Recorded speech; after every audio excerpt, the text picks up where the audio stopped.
I want to introduce Senator Steve Bradford of the 35th Senatorial District here in Los Angeles. And Senator Bradford is one of the most vibrant proponents of cannabis in the country. And we're so happy that he's here today to support Cannabis in Capitol. And so, Senator Bradford, why don't you talk about your Senate bill, SB 51, and let folks know what that actually is. Thank you. SB 51 is a critical piece of legislation that's needed right now. As you well know, and most of the people in the state, the provisional license is due to expire in the summer, before the summer, matter of fact. March 31st. And March 31st, exactly. Yes. And so we're trying to get this done before the summer because we know it's hundreds, if not thousands, of minority, women-owned, disabled veterans who are in the hopper right now needing this provisional license in order to operate. And if we want to really combat the illegal market, we need to facilitate and make it far easier for those legitimate operators to operate successfully. So this piece of legislation will help that. Make that possible. In your opinion, what can other jurisdictions do to make it easier for folks to come out of the unlicensed market into the licensed market?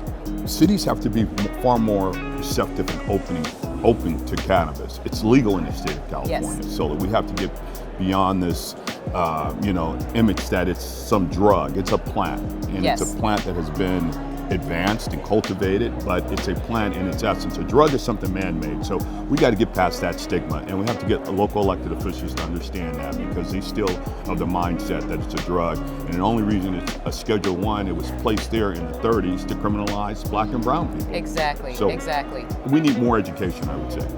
So if you had to share your thoughts to, new up-and-coming startup entrepreneurs, what would be 3 things that you would ask them to do as they embark on this new venture for their own businesses? Make sure that they're well capitalized, and I hate to say, but that's probably number one, because it's so costly to enter this space. Do your homework, understand where you're trying to operate, in those communities in which there are maybe social equity programs that will assist them going forward, but also just have a business plan. Yes. A lot of folks just think you can do this willy-nilly, and it's very complicated. I mean, it's so many restrictions on entering this space. Yes. And we as legislators have to remove some of those barriers as well. I mean, the simple requirement of having to have a physical brick and mortar facility before you get a license. Exactly. You don't require that of a barber, a cosmetologist, a doctor, exactly. A lawyer, but if you want to enter this space, you have to have a physical facility. And landlords are taking advantage of that. So we have Absolutely. to work with our property owners to let them know that you shouldn't be jacking the prices up, making it almost impossible for folks to enter this space. Well, something you said in terms of resources, that's why we are having this event today, Cannabis in Capitol, because we know that access to capital is the #1 barrier, to being a part of this cannabis market.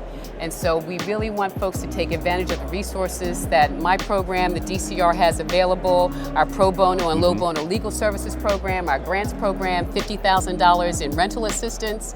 And so take advantage of that and really be in touch and contact your local, council people and our senators to let them know that you want to have legal cannabis dispensaries and delivery places and cultivation businesses in your community.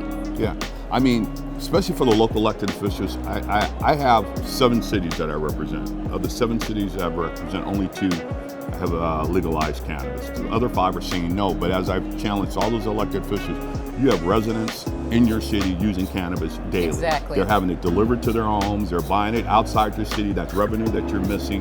So, get your head out of the sand and understand that it's a legal market and embrace it, and then you'll eliminate that criminal element that everybody's afraid of. Exactly. So, yeah. Well, thank you so much, Senator Bradford. We really appreciate your time today. No problem. Thank you so much. Thank you. Thank you for this opportunity.